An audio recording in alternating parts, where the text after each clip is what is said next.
விருதுநகர் தொகுதி தேமுதிக வேட்பாளர் விஜய பிரபாகரை ஆதரித்து சாத்தூர் அருகே சூரங்குடியில் வாக்கு சேகரிப்பில் ஈடுபட்ட சண்முக பாண்டியன் பட்டாசு தொழிலாளர்களுக்கு பாதுகாப்பான உடை வழங்கப்படும் என வாக்குறுதி அளித்தார். விவரங்களுடன் இணைகிறார் செய்தியாளர் பாலமுருகன். வணக்கம், விவரங்களை வழங்கலாம். வணக்கம் தர்ஷினி. விருதுநகர் மக்களவை தொகுதியில் போட்டியிடும் அதிமுக கூட்டணியில் போட்டியிடும் தேமுதிக வேட்பாளர் விஜய பிரபாகரனை ஆதரித்து அவரது தம்பியுமான சண்முக பாண்டியன் அவர்கள் இன்று சாத்தூர் பகுதியான சூரங்குடி பகுதியில் பட்டாசு தொழிலாளர்களிடம் வாக்கு சேகரிக்கும் பணியில் ஈடுபட்டார்.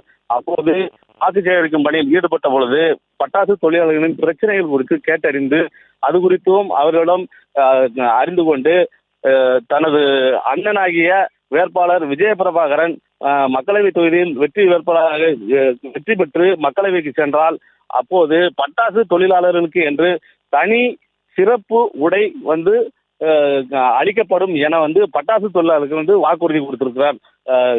அது மட்டுமின்றி பட்டாசு தொழிலாளர்களின் பாதுகாக்கப்படும், பட்டாசு தொழிலாளர்களின் நலன் பாதுகாத்து அதற்கு மேலும் தொடர்ச்சியான பட்டாசுகள் முறையாக தயாரிப்பு செய்வதற்கான ஏற்பாடுகள் செய்து தரப்படும் என்றும், அது மட்டுமின்றி அப்பகுதியில் உள்ள மற்ற பிரச்சனைகள், தண்ணீர் பிரச்சனை போன்றவர்களே அடிப்படை தேவைகளையும் பூர்த்தி செய்து தருவேன் என்றும் சண்முக பாண்டியன் கூறியிருக்கிறார். தர்ஷினி,